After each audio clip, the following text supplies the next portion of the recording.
60대 이후의 삶에서 우리가 결코 간과해서는 안 될 5가지 지혜에 대해 말씀드리고자 합니다. 그리고 이 지혜는 조선 최고의 실학자이자 18년의 유배 생활 속에서도 500여 권의 책을 저술하신 다산 정약용 선생의 가르침에서 비롯된 것입니다. 많은 분들이 60대를 인생의 황혼기라고 말합니다. 은퇴를 하고 자녀들이 독립하고 이제 슬슬 몸도 마음도 쇠약해지는 시기라고 생각하시죠. 하지만 과연 그럴까요? 정말 60대는 내리막길의 시작일까요? 다산 정약용 선생을 보십시오. 선생은 57세에 유배에서 풀려나셨습니다. 보통 사람 같으면 그 긴 유배 생활에 몸도 마음도 지쳐서 남은 여생을 조용히 보내려 했을 겁니다. 하지만 선생은 달랐습니다.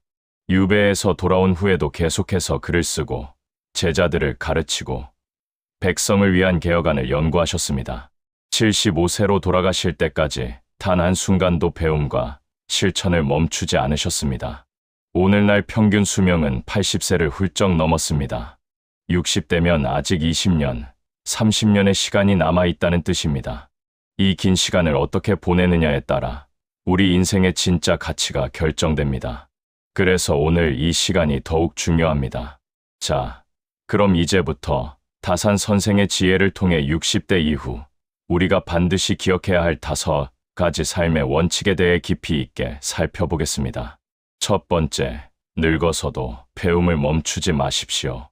여러분, 혹시 이런 말을 들어보신 적 있으십니까? 나이 들면 머리가 굳어서 새로운 걸 못 배운다. 많은 어르신들이 이 말을 당연하게 받아들입니다. 스마트폰 사용법을 배우려다가 아이고, 나이 먹으니까 머리가 안 돌아가네 하시면서 포기하십니다. 컴퓨터를 배우려다가 이건 젊은 사람들이나 하는 거지. 나 같은 늙은이는 안 돼 하시면서 처음부터 손사래를 치십니다. 하지만 이것은 과학적으로 잘못된 생각입니다. 최근 뇌과학 연구 결과에 따르면 인간의 뇌는 60대, 70대, 심지어 80대가 되어도 새로운 것을 배우고 성장할 수 있다고 합니다. 물론 20대만큼 빠르지는 않을 수 있습니다. 하지만 불가능한 것은 절대 아닙니다. 오히려 나이가 들수록 축적된 경험과 지혜가 있기 때문에 새로운 지식을 더 깊이 있게 이해하고 활용할 수 있다고 합니다. 다산 정약용 선생을 보십시오. 선생이 유배를 떠난 나이가 39세였습니다. 그리고 유배에서 돌아온 나이가 57세였습니다. 무려 18년간 전라도 강진이라는 외딴 곳에 갇혀 계셨던 겁니다.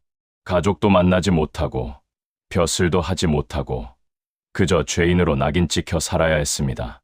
보통 사람 같으면 어떻게 했을까요? 아마 절망하고 좌절했을 겁니다. 내 인생은 이제 끝났구나 하면서 포기했을 겁니다. 하지만 다산 선생은 달랐습니다. 오히려 유배 생활을 배움의 기회로 삼으셨습니다. 선생은 유배지에서 경학, 역사, 지리, 의학, 농학, 목축, 건축 등 온갖 분야의 책을 읽으셨습니다. 그리고 그냥 읽기만 한 게 아닙니다. 읽은 내용을 정리하고 분석하고 자신만의 생각을 더해서 새로운 책을 쓰셨습니다. 그렇게 해서 탄생한 책이 무려 500여 권입니다. 여러분, 500권이라는 숫자가 얼마나 엄청난 것인지 아십니까? 하루에 한 권씩 읽어도 1년 반이 걸리는 양입니다. 그런데 선생은 그 책들을 직접 쓰신 겁니다. 40대부터 50대까지 누구나 늙었다고 생각할 만한 나이의 말입니다. 특히 주목할 만한 것은 선생이 50대에 쓰신 목민심서와 경세유표입니다. 목민심서는 지방관이 백성을 어떻게 다스려야 하는지를 다룬 책이고 경세유표는 나라를 어떻게 개혁해야 하는지를 다룬 책입니다. 이 두 책은 조선 후기 최고의 개혁안으로 평가받고 있습니다. 생각해 보십시오. 50대에 유배지에서 아무런 권력도 없는 상태에서 나라를 개혁하는 방안을 연구하셨던 겁니다. 이것이 바로 배움의 힘입니다. 나이가 문제가 아닙니다. 배우고자 하는 의지, 그것이 중요한 겁니다. 선생은 이렇게 말씀하셨습니다. 학문은 나이와 무관하다. 배우고자 하는 마음만 있다면 언제든 시작할 수 있다. 여러분, 지금 나이가 몇 살이십니까? 60세, 65세, 70세. 중요하지 않습니다. 중요한 것은 지금부터 무엇을 배우고 무엇을 시작할 것인가입니다. 제가 아는 한 어르신은 68세에 서예를 시작하셨습니다. 처음에는 붙잡는 것도 어색했다고 합니다. 먹을 가는 것도, 종이에 글씨를 쓰는 것도 모두 낯설었습니다. 하지만 포기하지 않고 매일 1시간씩 연습하셨습니다. 그렇게 5년이 지난 지금 그분의 글씨는 동네에서 소문이 날 정도가 되었습니다. 동네 어르신들이 돌잔치 초대장이나 칠순잔치 현판을 써달라고 부탁하실 정도입니다. 또 다른 어르신은 72세에 스마트폰을 배우기 시작하셨습니다. 자녀들이 엄마, 스마트폰 배우세요. 카톡하면 편해요 해도 그런 거 나 못해. 난 버튼폰이 편해 하시며 거부하셨답니다. 그런데 손주가 해외로 유학을 가면서 생각이 바뀌셨답니다. 손주 얼굴을 보려면 영상통화를 해야 하는데 버튼폰으로는 안 되니까요. 그래서 72세에 처음으로 스마트폰을 장만하셨습니다. 처음에는 전화 거는 것도 헷갈리셨답니다. 카톡 메시지를 보내려고 하면 자꾸 영뚱한 곳을 누르셨답니다. 하지만 포기하지 않으셨습니다. 매일 조금씩 연습하고 동네 복지관에서 하는 스마트폰 교실에도 다니셨습니다. 지금은 어떻게 되셨을까요? 이제는 카톡은 물론이고 사진도 찍고 영상통화도 하고 유튜브도 보십니다. 심지어 간단한 사진 편집도 하십니다. 손주 사진을 예쁘게 꾸며서 자녀들한테 보내주신답니다. 그분은 이렇게 말씀하셨습니다. 처음에는 정말 어려웠어요. 손가락도 안 움직이고 머리도 안 돌아가는 것 같았죠. 하지만 매일 조금씩 하다 보니까 되더라고요. 이제는 스마트폰 없으면 못 살아요. 여러분, 이것이 바로 배움의 힘입니다. 나이는 핑계일 뿐입니다. 진짜 문제는 나는 못해라는 생각, 그 생각이 문제입니다. 그렇다면 60대 이후에 무엇을 배우면 좋을까요?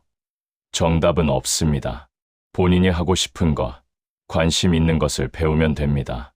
악기를 배우고 싶으셨다면 하모니카나 우쿨렐레를 시작해 보십시오.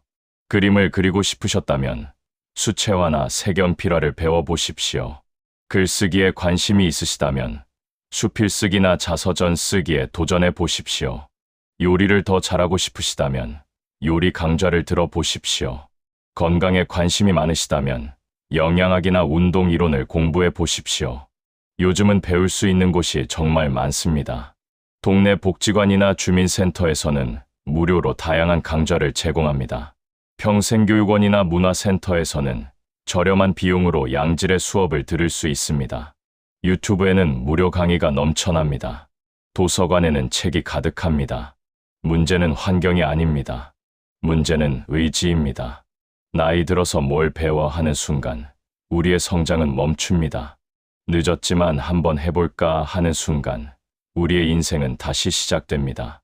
다산 선생은 이렇게도 말씀하셨습니다. 하루라도 책을 읽지 않으면 입안에 가시가 돋는다. 배움에는 끝이 없다는 뜻입니다. 평생 배우고 평생 성장해야 한다는 뜻입니다. 여러분, 오늘부터 무엇 하나를 배우기 시작하십시오. 작은 것도 좋습니다. 매일 신문 한 면 제대로 읽기, 매일 한자씩 외우기, 매일 영어 단어 하나씩 배우기. 이런 작은 것도 좋습니다. 중요한 것은 시작하는 것입니다. 그리고 매일 조금씩이라도 계속하는 것입니다. 1년 후, 5년 후, 10년 후를 상상해 보십시오. 매일 조금씩 배운 것들이 쌓이고 쌓여서 여러분은 완전히 다른 사람이 되어 있을 겁니다. 더 풍요로운 삶을 살고 계실 겁니다. 더 의미 있는 시간을 보내고 계실 겁니다. 나이가 들수록 배움을 멈추면 뇌도 멈추고 마음도 멈추고 삶도 멈춥니다. 하지만 배움을 계속하면 뇌도 활동하고 마음도 젊어지고 삶도 생기가 넘칩니다. 이것이 바로 60대 이후 삶에서 배움을 멈추지 말아야 하는 이유입니다. 다산 선생처럼 끝까지 배우고 성장하는 삶을 사십시오. 그것이 진정으로 젊게 사는 비결입니다. 두 번째, 홀로 서는 법을 익히십시오. 여러분, 이런 이야기를 들으면 기분이 어떠십니까? 이제 나이도 들었는데 자식들한테 좀 기대도 되지 않겠어요? 많은 어르신들이 이렇게 생각하십니다. 평생 자식 키우고 교육시키느라 고생했으니 이제는 자식들이 보답할 차례라고 생각하십니다. 물론 틀린 말은 아닙니다. 자식이 부모를 공경하고 돌보는 것은 당연한 도리입니다. 하지만 여기에는 함정이 있습니다. 자식에게 지나치게 의존하면 결국 자식에게도 부담이 되고 본인도 불행해진다는 것입니다. 요즘 세상은 옛날과 다릅니다. 옛날에는 대가족이 함께 살면서 노인을 모시는 것이 당연했습니다. 하지만 지금은 핵가족 시대입니다. 젊은 부부는 자기 가정을 꾸리고 아이들을 키우고 직장 생활을 하느라 정신이 없습니다. 그런 상황에서 부모까지 모시려면 경제적으로도 정신적으로도 육체적으로도 엄청난 부담이 됩니다. 그래서 요즘은 효도는 멀리 떨어져 사는 것이라는 말까지 생겼습니다. 너무 가까이 살면서 서로 간섭하고 의존하면 갈등만 생긴다는 뜻입니다. 차라리 적당한 거리를 두고 각자 독립적으로 살면서 가끔 만나 반가워하는 것이 서로에게 좋다는 겁니다. 다산 정약용 선생도 이 점을 정확히 알고 계셨습니다. 선생은 자녀들에게 이렇게 가르치셨습니다. 부모에게 의지하지 말고 스스로 서는 법을 배워라. 부모가 자식을 평생 먹여 살릴 수는 없다는 뜻입니다. 자식은 독립해서 자기 삶을 살아야 한다는 뜻입니다. 그런데 이 말씀은 자식에게만 해당되는 것이 아닙니다. 부모인 우리에게도 똑같이 적용됩니다. 우리도 자식에게 의지하지 말고 끝까지 스스로 서는 법을 배워야 합니다. 그렇다면 구체적으로 어떻게 해야 할까요? 첫째, 건강 관리의 주도권을 가져야 합니다. 많은 어르신들이 건강을 자식들에게 맡깁니다. 내가 뭘 먹어야 하는지 잘 모르겠어. 너희가 알아서 해줘. 병원에 가야 하는데 혼자는 못 가겠어. 너희가 데려다줘. 이런 식으로 의존하십니다. 하지만 생각해 보십시오. 자식들도 자기 건강 챙기기 바쁩니다. 자기 아이들 건강도 챙겨야 합니다. 거기에 부모 건강까지 챙기려면 얼마나 힘들겠습니까? 그래서 우리가 스스로 건강을 관리해야 합니다. 무엇을 먹어야 건강한지 공부하십시오. 어떤 운동을 해야 하는지 알아보십시오. 정기적으로 병원 검진을 받으십시오. 약은 스스로 챙겨 드십시오. 몸에 이상이 느껴지면 스스로 병원에 가십시오. 물론 혼자 하기 어려운 큰 수술이나 치료가 필요할 때는 자식들의 도움을 받아야 합니다. 하지만 일상적인 건강관리는 스스로 해야 합니다. 그것이 자식에게 부담 주지 않는 길입니다. 둘째, 경제적 자립을 유지해야 합니다. 이것이 가장 중요합니다. 돈 문제만큼 사람 사이를 갈라놓는 것도 없습니다. 아무리 효자, 효녀라도 계속해서 부모에게 돈을 드리는 것은 부담입니다. 특히 요즘처럼 경제가 어려운 시기에는 더욱 그렇습니다. 그래서 우리가 경제적으로 독립해야 합니다. 국민연금, 기초연금이 있다면 그것으로 생활비를 마련하십시오. 퇴직금이나 저축한 돈이 있다면 알뜰하게 관리하십시오. 가능하다면 소일거리라도 하면서 용돈을 버십시오. 제가 아는 한 어르신은 70세가 넘었는데도 아파트 경비 일을 하십니다. 왜 그 나이에 힘든 일을 하세요? 하고 여쭤봤더니 이렇게 대답하셨습니다. 자식들한테 손 벌리기 싫어서요. 이 일하면 한 달에 200만 원 정도 받아요. 그걸로 제 용돈 쓰고 집세 내고 생활비 쓰면 딱 맞아요. 자식들은 명절 때만 보면 돼요. 서로 부담 없이 좋아요. 물론 모든 사람이 70세에 일할 수 있는 것은 아닙니다. 하지만 중요한 것은 마음가짐입니다. 가능한 한 경제적으로 독립하려는 노력, 자식에게 손 벌리지 않으려는 자세, 그것이 중요합니다. 셋째, 일상생활을 스스로 해결해야 합니다. 요리, 청소, 빨래, 설거지, 이런 기본적인 집안일을 스스로 할 수 있어야 합니다. 특히 남자 어르신들은 평생 아내에게만 의존하다가 아내가 먼저 세상을 떠나거나 아프면 아무것도 못하는 경우가 많습니다. 밥도 못 해 먹고 빨래도 못하고 그래서 결국 자식 집으로 들어가거나 요양원에 가게 됩니다. 하지만 이런 일들을 스스로 할 수 있다면 어떨까요? 혼자서도 충분히 생활할 수 있습니다. 배우자가 아프거나 없어도 자식에게 의지하지 않고 독립적으로 살 수 있습니다. 지금부터라도 배우십시오. 간단한 요리부터 시작하십시오. 밥 짓기, 국 끓이기, 계란 프라이하기, 라면 끓이기. 이런 기본적인 것부터 배우십시오. 청소기 돌리는 법, 빨래하는 법, 설거지하는 법도 익히십시오. 처음에는 서투를 겁니다. 밥도 서리거나 타고, 국도 짜거나 싱겁고, 빨래도 색깔이 섞여 버릴 수 있습니다. 하지만 자꾸 하다 보면 늡니다. 그리고 스스로 할 수 있다는 자신감이 생깁니다. 넷째, 디지털 기기를 독립적으로 사용해야 합니다. 요즘은 모든 것이 디지털화되고 있습니다. 은행 업무도, 관공서 업무도, 병원 예약도, 물건, 구매도 모두 온라인으로 할 수 있습니다. 아니, 온라인으로 하는 것이 더 편한 시대가 되었습니다. 하지만 많은 어르신들이 디지털 기기를 사용하지 못해서 자식들에게 부탁합니다. 은행 업무 좀 처리해줘. 병원 예약 좀 해줘. 이거 좀 사줘. 자식들 입장에서는 자기 일도 바쁜데 부모 일까지 해줘야 하니 부담입니다. 그래서 기본적인 디지털 사용법은 꼭 배워야 합니다. 스마트폰으로 문자 보내기, 전화 걸기, 카톡하기, 인터넷 검색하기, 이런 기본적인 것들은 필수입니다. 나아가서 모바일 뱅킹, 온라인 쇼핑, 병원 예약 앱 사용법도 익히면 더욱 좋습니다. 물론 어렵습니다. 처음에는 정말 답답하고 짜증 날 겁니다. 하지만 포기하지 마십시오. 복지관이나 주민센터에서 하는 무료 스마트폰 교실을 활용하십시오. 손주들에게 배우는 것도 좋습니다. 매일 조금씩 연습하십시오. 한 번 익혀놓으면 정말 편합니다. 집에서 편하게 은행 업무를 볼 수 있고, 병원 예약도 할 수 있고, 필요한 물건도 주문할 수 있습니다.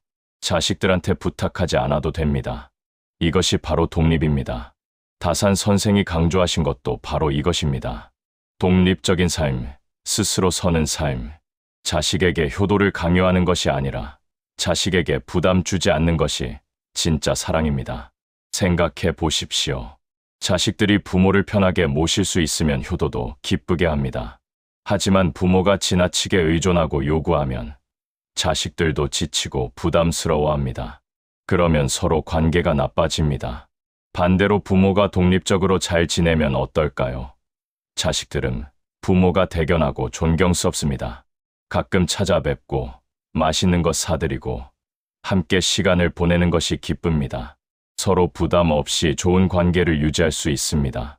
60대 이후에도 나는 할 수 있다는 자신감, 이것이 삶의 질을 결정합니다. 자식들에게 짐이 되지 않는 것, 끝까지 당당하게 사는 것, 그것이 진정한 사랑이고 진정한 효도입니다. 여러분, 오늘부터 홀로 서는 연습을 시작하십시오. 작은 것부터 스스로 해보십시오. 그리고 점점 독립적인 삶을 만들어 가십시오. 그것이 여러분을 위한 길이고, 자식을 위한 길이고, 온 가족을 위한 길입니다. 세 번째, 관계의 질을 높이십시오. 여러분, 페이스북이나 카카오톡 친구가 몇 명이나 되십니까? 어떤 분들은 수백 명, 심지어 1000명이 넘는다고 자랑하십니다. 하지만 생각해 보십시오. 그 많은 친구들 중에서 진짜 마음을 나눌 수 있는 사람은 몇 명이나 될까요? 힘들 때 전화해서 속마음을 털어놓을 수 있는 사람은 몇 명이나 될까요? 나이가 들수록 관계의 폭은 자연스럽게 좁아집니다. 은퇴하면서 직장 동료들과 멀어지고, 건강이 나빠지면서 활동 범위가 줄어들고, 친구들도 하나둘 세상을 떠나거나 아파서 만나기 어려워집니다. 이것은 자연스러운 현상입니다. 문제는 이때 많은 어르신들이 외로움에 빠진다는 것입니다. 친구도 없고, 갈 곳도 없고, 할 일도 없고, 이런 생각에 우울해지십니다. 혼자 집에만 있으면서 TV만 보다가 하루가 지나갑니다. 그러다 보면 점점 더 무기력해지고, 건강도 나빠지고, 삶의 의욕도 잃어버립니다. 하지만 여기서 중요한 것은 양이 아니라 질입니다. 친구가 100명이어도 다 형식적인 관계라면 무슨 소용이 있겠습니까? 차라리 진심으로 소통할 수 있는 친구 한두 명이 훨씬 낫습니다. 다산 정약용 선생을 보십시오. 선생은 18년 동안 유배 생활을 하셨습니다. 서울의 친구들, 학문적 동료들과는 완전히 단절되었습니다. 강진이라는 시골 마을에 혼자 떨어져 계셨습니다. 하지만 선생은 그곳에서도 깊이 있는 인간관계를 만드셨습니다. 윤종심, 이양래, 황상 같은 제자들을 만나 학문을 가르치고 토론하셨습니다. 이들은 단순한 제자가 아니라 선생의 학문적 동지이자 정신적 벗이 되었습니다. 또한 선생은 편지를 통해 가족, 친구들과 깊은 교류를 이어가셨습니다. 특히 두 아들 학연, 학유에게 보낸 편지는 유명합니다. 단순히 안부를 묻는 것이 아니라 삶의 지혜, 학문하는 방법, 사람 사귀는 법 등을 진심을 담아 가르치셨습니다. 선생은 이렇게 말씀하셨습니다. 진정한 벗은 많을 필요가 없다. 서로의 마음을 아는 한두 명이면 족하다. 이 말씀이 정말 중요합니다. 60대 이후의 삶에서 우리에게 필요한 것은 수많은 아는 사람이 아닙니다. 진심으로 소통할 수 있는 몇 명의 사람입니다. 그렇다면 어떻게 해야 관계의 질을 높일 수 있을까요? 첫째, 형식적 모임보다 진심 어린 만남을 가져야 합니다. 많은 어르신들이 여러 모임에 참석합니다. 동창회, 향후회, 종친회, 계모임 등등. 하지만 이런 모임에 가보면 어떻습니까? 그저 밥 먹고 술 마시고 잡담하다가 헤어집니다. 깊은 대화는 없습니다. 진심을 나누지 않습니다. 그저 형식적으로 만났다가 헤어질 뿐입니다. 차라리 이런 형식적 모임은 줄이십시오. 대신 정말 마음이 통하는 친구 한두 명과 깊이 있는 시간을 보내십시오. 조용한 찻집에서 차 한 잔 마시며 진솔하게 대화를 나누십시오. 산책하며 서로의 고민을 들어주십시오. 함께 책을 읽고 이야기를 나누십시오. 이런 만남이 진짜 의미 있는 만남입니다. 이런 관계가 외로움을 이겨내게 하고 삶에 활력을 줍니다. 둘째, SNS 친구보다 진짜 친구를 만들어야 합니다. 요즘은 SNS 시대입니다. 카톡, 페이스북, 인스타그램 등에서 수많은 사람들과 연결되어 있습니다. 하지만 온라인 친구와 오프라인 친구는 다릅니다. 온라인에서는 좋은 모습만 보여줍니다. 맛있는 음식 먹은 사진, 여행 간 사진, 손주 사진 등 좋은 것만 올립니다. 하지만 진짜 고민, 진짜 아픔은 올리지 않습니다. 그래서 온라인 관계는 피상적일 수밖에 없습니다. 진짜 친구는 직접 만나야 합니다. 얼굴을 마주 보고 눈을 보며 손을 잡으며 대화해야 합니다. 그래야 진심이 전달됩니다. 그래야 위로가 됩니다. SNS도 좋습니다. 하지만 그것에만 의존하지 마십시오. 가끔은 직접 만나십시오. 전화라도 하십시오. 목소리를 들으며 대화하십시오. 그것이 진짜 관계를 만드는 방법입니다. 셋째, 배우자와의 대화 시간을 늘려야 합니다. 많은 노부부들이 함께 살지만 대화가 없습니다. 밥 먹어, 약 먹었어, 날씨가 춥네, 이런 일상적인 말만 주고받을 뿐 깊은 대화는 없습니다. 수십 년을 함께 살았지만 정작 서로의 마음은 모릅니다. 하지만 60대 이후에는 배우자가 가장 중요한 동반자입니다. 자식들은 독립했고 친구들도 하나둘 떠나가고 결국 남는 것은 배우자입니다. 그 배우자와의 관계가 좋지 않으면 노년이 외롭고 힘듭니다. 그래서 지금부터라도 배우자와 진심으로 대화하는 시간을 가져야 합니다. 그저 정보 교환이 아니라 감정을 나누는 대화를 해야 합니다. 오늘 기분이 어때요? 요즘 뭐가 걱정이에요? 우리 앞으로 어떻게 살면 좋을까요? 이런 대화를 나누십시오. 처음에는 어색할 수 있습니다. 하지만 자꾸 하다 보면 자연스러워집니다. 그리고 감사의 말도 자주 하십시오. 당신 덕분에 행복해요. 고마워요. 사랑해요. 이런 말, 젊었을 때는 쑥스러워서 못했을지 모릅니다. 하지만 이제는 하십시오. 인생이 얼마나 남았습니까? 하고 싶은 말 다 하고 사십시오. 넷째, 오랜 친구들과 정기적으로 만나야 합니다. 학창시절 친구, 군대 전후, 직장 동료, 이런 오랜 친구들과의 관계를 소중히 여기십시오. 이들은 여러분의 청춘을 함께한 사람들입니다. 서로의 과거를 알고 서로를 이해합니다. 하지만 나이가 들수록 만남이 뜸해집니다. 바빠서, 귀찮아서, 몸이 안 좋아서 하면서 만나지 않습니다. 그러다 보면 연락이 끊기고 나중에는 부고 소식으로만 듣게 됩니다. 그러지 마십시오. 정기적으로 만나십시오. 한 달에 한 번이든 두 달에 한 번이든 정기적으로 만나는 약속을 만드십시오. 그리고 그 약속을 지키십시오. 만나서 옛날 이야기도 하고, 요즘 사는 이야기도 하고, 서로 위로도 하고, 격려도 하십시오. 이런 만남이 삶의 활력소가 됩니다. 다섯째, 새로운 또래 친구를 사귀어야 합니다.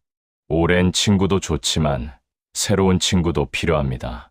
복지관, 경로당, 동호회 등에서 새로운 사람들을 만나십시오. 같은 취미를 가진 사람들, 같은 관심사를 가진 사람들과 어울리십시오. 새로운 친구를 사귀면 삶이 새로워집니다. 새로운 이야기를 듣고, 새로운 경험을 하고, 새로운 자극을 받습니다. 그러면 삶이 지루하지 않습니다. 나이 들어서 새 친구 사귀기가 쉽지 않다고요? 물론입니다. 하지만 불가능한 것은 아닙니다. 먼저 다가가십시오. 먼저 말을 걸어보십시오. 먼저 관심을 보이십시오. 그러면 상대방도 반응합니다. 외로움은 노년의 가장 큰 적입니다. 외로움이 우울증을 부르고 우울증이 건강을 해칩니다. 반대로 좋은 관계는 노년의 가장 큰 자산입니다. 좋은 친구, 좋은 이웃, 좋은 배우자, 이것들이 건강하고 행복한 노년을 만듭니다. 다산 선생의 말씀을 기억하십시오. 진정한 벗은 많을 필요가 없다. 서로의 마음을 아는 한두 명이면 족하다. 여러분, 오늘부터 관계의 질을 높이는 노력을 시작하십시오. 형식적인 관계는 정리하고 진심 어린 관계에 투자하십시오. 그것이 외로운 노년을 행복한 노년으로 바꾸는 비결입니다. 네 번째, 몸과 마음의 균형을 지키십시오. 여러분, 건강이 제일이라는 말 정말 많이 들으셨죠? 그런데 막상 건강 관리는 잘하고 계십니까? 많은 분들이 젊었을 때는 건강을 과신합니다. 나는 튼튼해, 이 정도는 괜찮아 하면서 무리를 합니다. 밤새 일하고, 술 마시고, 담배 피우고, 불규칙하게 먹고, 운동은 안 합니다. 그러다가 60대가 되면 후회합니다. 여기저기 아프기 시작합니다. 혈압이 올라가고, 당뇨가 생기고, 관절이 아프고, 소화가 안 되고, 그제야 건강 관리를 할 걸 하고 후회하지만 이미 늦었습니다. 하지만 아직 늦지 않았습니다. 지금이라도 시작하십시오. 60대부터라도 제대로 건강 관리를 하면 70대, 80대까지 건강하게 살 수 있습니다. 다산 정약용 선생을 보십시오. 선생은 18년간의 힘든 유배 생활 속에서도 건강을 지키셨습니다. 어떻게 그게 가능했을까요? 바로 규칙적인 생활과 절제된 습관 덕분입니다. 선생은 매일 같은 시간에 일어나고 같은 시간에 주무셨습니다. 식사도 규칙적으로 하셨고 과식하지 않으셨습니다. 매일 산책하셨고 몸을 움직이는 일을 게을리하지 않으셨습니다. 그리고 무엇보다 마음을 평온하게 유지하셨습니다. 선생은 이렇게 말씀하셨습니다. 몸을 아끼되 지나치게 집착하지 말고 마음을 비우되 무기력해지지 말라. 이 말씀이 정말 중요합니다. 건강 관리는 몸만 챙기는 것이 아닙니다. 마음도 함께 챙겨야 합니다. 몸이 건강해야 마음도 건강하고 마음이 평온해야 몸도 건강합니다. 이 둘은 따로 떨어진 것이 아니라 하나입니다. 그렇다면 구체적으로 어떻게 해야 몸과 마음의 균형을 지킬 수 있을까요? 첫째, 규칙적인 운동을 해야 합니다. 60대 이후에 가장 중요한 운동은 걷기입니다. 걷기는 누구나 할 수 있고 돈도 들지 않고 부작용도 없는 최고의 운동입니다. 하루 30분 이상 걸으십시오. 가능하면 1시간 정도 걸으면 더욱 좋습니다. 아침에 일어나서 동네 한 바퀴 돌고 저녁 먹고 나서 또 한 바퀴 도십시오. 걸으면서 팔도 흔들고 허리도 펴고 호흡도 깊이 하십시오. 그러면 혈액순환이 좋아지고 근육이 강화되고 뼈도 튼튼해집니다. 걷기만 잘해도 고혈압, 당뇨, 심장병, 뇌졸중을 예방할 수 있습니다. 걷기 외에도 가벼운 체조, 스트레칭, 요가, 수영 등도 좋습니다. 본인의 체력과 건강 상태에 맞는 운동을 선택하십시오. 중요한 것은 매일 꾸준히 하는 것입니다. 둘째, 제철 음식을 소식해야 합니다. 나이가 들수록 소화 기능이 떨어집니다. 그래서 젊었을 때처럼 많이 먹으면 안 됩니다. 소식이 보약입니다. 배부르게 먹지 마십시오. 조금 부족하다 싶을 때 수저를 놓으십시오. 그것이 위장에도 좋고, 혈당 조절에도 좋고, 장수에도 좋습니다. 그리고 제철 음식을 드십시오. 봄에는 봄나물, 여름에는 수박, 가을에는 버섯, 겨울에는 무, 자연이 주는 제철 음식이 몸에 가장 좋습니다. 가공식품, 인스턴트 음식은 피하십시오. 짜고, 달고, 기름진 음식도 줄이십시오. 담백하고 신선한 음식을 드십시오. 특히 아침 식사는 꼭 하십시오. 아침을 걸으면 하루 종일 기력이 없습니다. 아침을 든든히 먹으면 하루가 활기차집니다. 셋째, 충분한 수면을 취해야 합니다. 나이가 들수록 잠이 없어진다고 합니다. 새벽에 일찍 깨고 밤에는 잠이 안 온다고 합니다. 하지만 수면은 건강에 매우 중요합니다. 하루에 7에 8시간 정도는 주무셔야 합니다. 잠이 부족하면 면역력이 떨어지고 기억력이 나빠지고 우울해집니다. 잠이 안 오신다고요? 그렇다면 낮에 활동을 많이 하십시오. 운동도 하고 사람도 만나고 일도 하십시오. 그러면 밤에 자연스럽게 피곤해서 잠이 옵니다. 또 자기 전에는 스마트폰을 보지 마십시오. 화면의 블루라이트가 수면을 방해합니다. 대신 책을 읽거나 조용한 음악을 들으십시오. 그리고 낮잠은 30분 이내로 제한하십시오. 낮잠을 너무 오래 자면 밤에 잠이 안 옵니다. 넷째, 명상이나 독서로 마음을 다스려야 합니다. 몸 건강만큼 중요한 것이 마음 건강입니다. 아니, 어쩌면 마음 건강이 더 중요할 수도 있습니다. 마음이 평온해야 몸도 건강하니까요. 나이가 들수록 걱정이 많아집니다. 건강 걱정, 경제적 걱정, 자식 걱정, 외로움, 죽음에 대한 두려움 등 이런 걱정들이 스트레스가 되고 스트레스가 병을 만듭니다. 그래서 마음을 다스리는 법을 배워야 합니다. 명상이 좋습니다. 하루에 10분이라도 조용히 앉아서 호흡에 집중하십시오. 복잡한 생각을 내려놓고 지금 이 순간에 집중하십시오. 그러면 마음이 평온해집니다. 독서도 좋습니다. 좋은 책을 읽으면 마음이 풍요로워집니다. 위로를 받고 지혜를 얻고 삶의 의미를 깨닫습니다. 특히 종교 서적, 철학 서적, 수필 등이 마음에 평안을 줍니다. 다섯째, 정기적으로 건강검진을 받아야 합니다. 60대 이후에는 병이 생겨도 자각 증상이 없는 경우가 많습니다. 그래서 정기적인 건강검진이 꼭 필요합니다. 1년에 한 번은 종합검진을 받으십시오. 혈압, 혈당, 콜레스테롤, 암 검사 등을 받으십시오. 조기에 발견하면 치료가 쉽습니다. 늦게 발견하면 손 쓸 수 없게 됩니다. 또 작은 이상이라도 무시하지 마십시오. 그냥 나이 들어서 그렇겠지 하고 넘기지 마십시오. 병원에 가서 정확히 진단받으십시오. 그리고 처방받은 약은 꼭 먹으십시오. 약을 많이 먹으면 해롭다고 해서 임의로 끊지 마십시오. 고혈압약, 당뇨약 같은 것은 평생 먹어야 하는 약입니다. 의사 지시에 따라 정확히 복용하십시오. 여섯째, 스트레스를 관리해야 합니다. 스트레스는 만병의 근원입니다. 특히 한국 노인들은 화병이 많습니다. 억울한 일, 속상한 일을 참고 참다가 병이 됩니다. 참지 마십시오.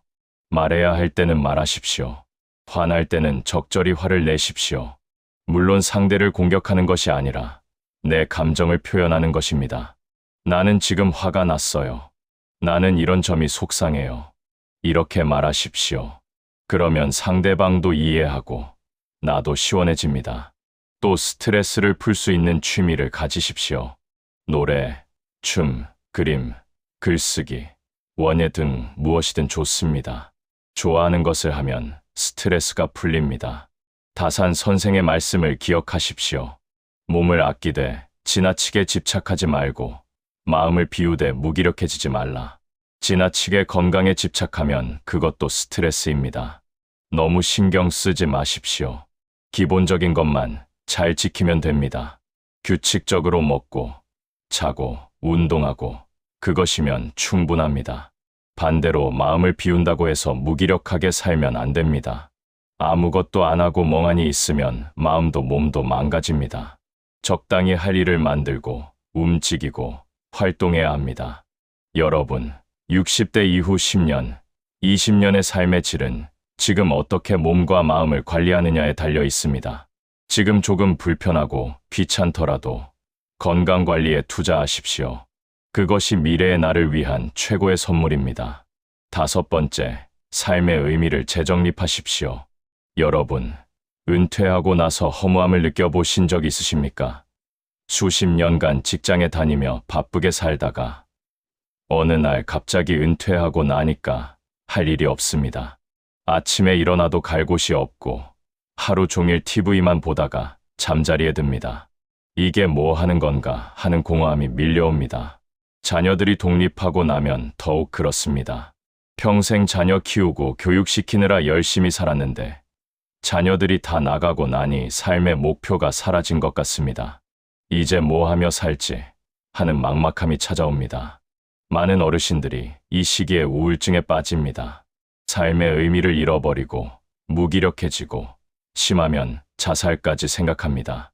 실제로 한국의 노인 자살률은 OECD 국가 중 1위입니다. 왜 그럴까요? 바로 삶의 의미를 찾지 못하기 때문입니다. 하지만 여러분, 진짜 인생은 지금부터입니다. 60대는 끝이 아니라 새로운 시작입니다. 이제 나를 위해 또 남을 위해 진짜 의미 있는 일을 할 수 있는 시기입니다. 다산 정약용 선생을 보십시오. 선생은 유배라는 극한의 고난 속에서도 삶의 목적을 잃지 않으셨습니다. 백성을 위한 학문이라는 분명한 목표가 있었기 때문입니다. 선생은 벼슬을 하지 못해도 권력이 없어도 유배지에 갇혀 있어도 끊임없이 백성을 생각하셨습니다. 어떻게 하면 백성들이 더 잘 살 수 있을까? 어떻게 하면 부패한 관리들로부터 백성을 지킬 수 있을까? 어떻게 하면 나라를 바로 세울 수 있을까? 이런 고민 속에서 목민심서, 경세유표, 금음신서 같은 위대한 저술이 탄생했습니다. 선생은 당장 백성을 도울 수는 없었지만 후세를 위해 개혁안을 남기셨습니다. 그것이 선생의 삶의 의미였습니다.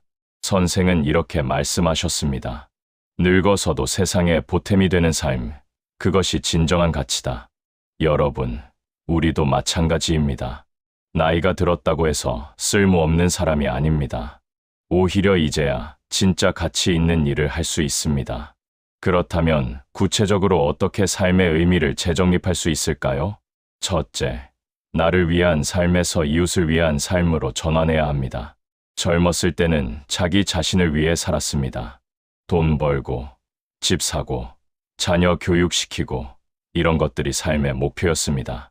물론 이것도 중요합니다. 하지만 이제는 다릅니다. 이제는 나를 넘어서 남을 생각할 때입니다.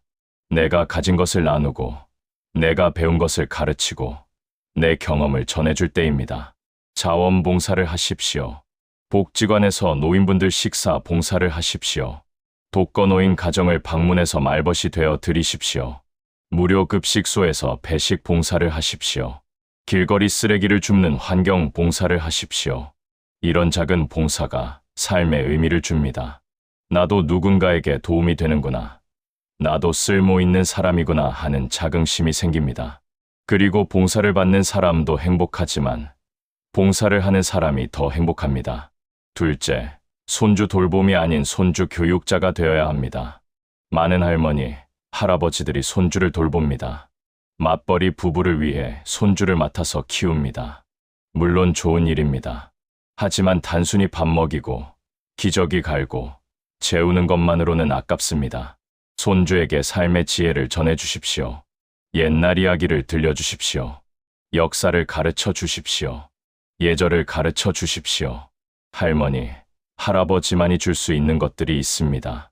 제가 아는 한 할아버지는 초등학생 손주에게 매주 한자를 가르쳐 줍니다. 한 주에 한자 5개씩 뜻과 음을 가르치고 함께 쓰기 연습을 합니다. 그렇게 1년이 지나니 손주가 200개가 넘는 한자를 알게 되었습니다. 또 다른 할머니는 손녀에게 바느질을 가르쳐 줍니다. 단추 달기, 옷 수선하기, 간단한 인형 만들기. 요즘 젊은 사람들은 이런 것을 모릅니다. 하지만 할머니는 알고 계십니다. 그래서 할머니만이 가르쳐 줄 수 있는 것입니다. 이렇게 손주에게 무언가를 전해주는 것. 이것이 진짜 의미 있는 일입니다. 셋째, 지역사회 활동에 참여해야 합니다. 동네에는 할 일이 많습니다. 아파트 입주자 대표로 활동할 수도 있고, 반상회에 참석할 수도 있고, 동네 환경 개선 운동에 참여할 수도 있습니다. 어린이 등하교 지도, 스쿨존 교통봉사, 이런 활동도 좋습니다. 시간이 있는 어르신들이 아이들의 안전을 지켜주는 것, 정말 의미 있는 일입니다. 또 지역 도서관 자원봉사, 박물관 해설사, 문화유적지 안내 봉사 같은 것도 좋습니다. 내가 가진 지식과 경험을 나누는 것입니다. 넷째, 재능 기부를 해야 합니다. 여러분이 평생 일하면서 쌓은 기술과 경험이 있을 겁니다. 그것을 필요한 사람들에게 나눠주십시오. 글을 잘 쓰신다면 문맹 어르신들에게 한글을 가르쳐 주십시오. 요리를 잘하신다면 혼자 사는 젊은이들에게 요리를 가르쳐 주십시오. 수리 기술이 있으시다면 동네 독거노인 집에 가서 고장난 것을 고쳐 주십시오. 한 할아버지는 평생 목수 일을 하셨는데 은퇴 후에 복지관에서 무료로 목공예를 가르치십니다. 젊은이들이 와서 선반도 만들고 책상도 만들고 의자도 만듭니다. 그분은 이렇게 말씀하셨습니다. 돈을 벌진 않지만 내 기술을 전해줄 수 있어서 행복합니다. 젊은이들이 할아버지 덕분에 좋은 것 배웠어요 하면 정말 뿌듯합니다. 다섯째, 작은 텃밭을 가꾸며 이웃과 나누어야 합니다. 건강이 허락한다면 작은 텃밭을 가꿔 보십시오. 주말 농장을 분양받거나 베란다에 화분을 두거나 옥상 텃밭을 이용하거나 방법은 많습니다. 직접 상추, 고추, 토마토 같은 것을 키워보십시오. 씨앗을 심고 물을 주고 잡초를 뽑고 열매를 맺는 과정을 지켜보십시오. 이것만으로도 삶의 의미를 느낄 수 있습니다. 그리고 수확한 것을 이웃과 나누십시오. 우리 텃밭에서 키운 건데 드세요. 이렇게 나누면 이웃도 기쁘고 나도 기쁩니다. 작은 나눔이지만 큰 의미가 있습니다. 여섯째, 어르신 멘토링 프로그램에 참여해야 합니다. 요즘 많은 학교, 기업, 단체에서 어르신 멘토링 프로그램을 운영합니다. 인생 선배로서 젊은이들에게 조언해주고 상담해주는 프로그램입니다. 이런 프로그램에 참여하십시오. 여러분의 경험과 지혜가 젊은이들에게 큰 도움이 됩니다. 실패했던 경험, 성공했던 경험, 어려움을 극복했던 경험, 이런 것들을 나눠주십시오. 젊은이들은 인생 선배의 이야기를 듣고 싶어 합니다. 부모보다 할아버지, 할머니의 말씀을 더 잘 듣기도 합니다. 여러분의 한마디가 젊은이의 인생을 바꿀 수도 있습니다. 여러분, 다산 선생의 말씀을 다시 한번 기억하십시오. 늙어서도 세상에 보탬이 되는 삶, 그것이 진정한 가치다. 60대는 끝이 아닙니다. 새로운 시작입니다. 이제까지는 나를 위해 살았다면 이제부터는 남을 위해 사십시오. 이제까지는 받기만 했다면 이제부터는 주는 삶을 사십시오. 그것이 진정으로 의미 있는 삶입니다. 그것이 행복한 노년을 만드는 비결입니다. 그것이 후회 없는 인생을 사는 방법입니다. 여러분, 오늘 이 시간 동안 다산 정약용 선생의 가르침을 통해 60대 이후 삶에서 간과해서는 안 될 5가지 지혜에 대해 말씀드렸습니다. 첫째, 늙어서도 배움을 멈추지 마십시오. 나이는 핑계일 뿐입니다. 배우고자 하는 의지만 있다면 언제든 성장할 수 있습니다. 둘째, 홀로 서는 법을 익히십시오. 자식에게 의지하지 말고 끝까지 독립적으로 사십시오. 그것이 자식을 진정으로 사랑하는 길입니다. 셋째, 관계의 질을 높이십시오. 많은 친구보다 진심 어린 친구 한두 명이 더 중요합니다. 외로움을 이기는 것은 좋은 관계입니다. 넷째, 몸과 마음의 균형을 지키십시오. 규칙적인 운동, 올바른 식습관, 충분한 수면, 평온한 마음, 이것들이 건강한 노년을 만듭니다. 다섯째, 삶의 의미를 재정립하십시오. 60대는 끝이 아니라 새로운 시작입니다. 나를 위한 삶에서 이웃을 위한 삶으로 전환하십시오. 다산 선생은 평생 백성을 위한 학문을 하셨습니다. 유배라는 고난 속에서도 늙어서도 끝까지 배우고 가르치고 실천하셨습니다. 그분의 삶이 바로 우리가 본받아야 할 모델입니다. 여러분, 60대 이후 20년, 30년의 시간이 남아 있습니다. 이 시간을 어떻게 보내느냐에 따라 우리 인생의 진짜 가치가 결정됩니다. 그저 늙었다고, 할 일 없다고, 쓸모없다고 생각하며 무기력하게 살 것입니까? 아니면 끝까지 배우고, 성장하고, 남을 돕고, 의미 있게 살 것입니까? 선택은 여러분의 몫입니다. 하지만 저는 여러분 모두가 후자를 선택하시기를 바랍니다. 다산 선생처럼 끝까지 가치 있는 삶을 사시기를 바랍니다. 인생 이마 더 빛나게 살아갑시다. 배움을 멈추지 않고 스스로 서며 깊은 관계를 맺고 몸과 마음을 돌보며 세상에 의미 있는 삶을 삽시다. 여러분의 노년이 축복이 되기를 기원합니다. 여러분의 남은 인생이 가장 아름다운 시간이 되기를 기원합니다. 오늘 이 시간이 여러분의 삶의 작은 깨달음과 큰 용기를 드렸기를 바랍니다. 긴 시간 동안 경청해 주셔서 감사합니다.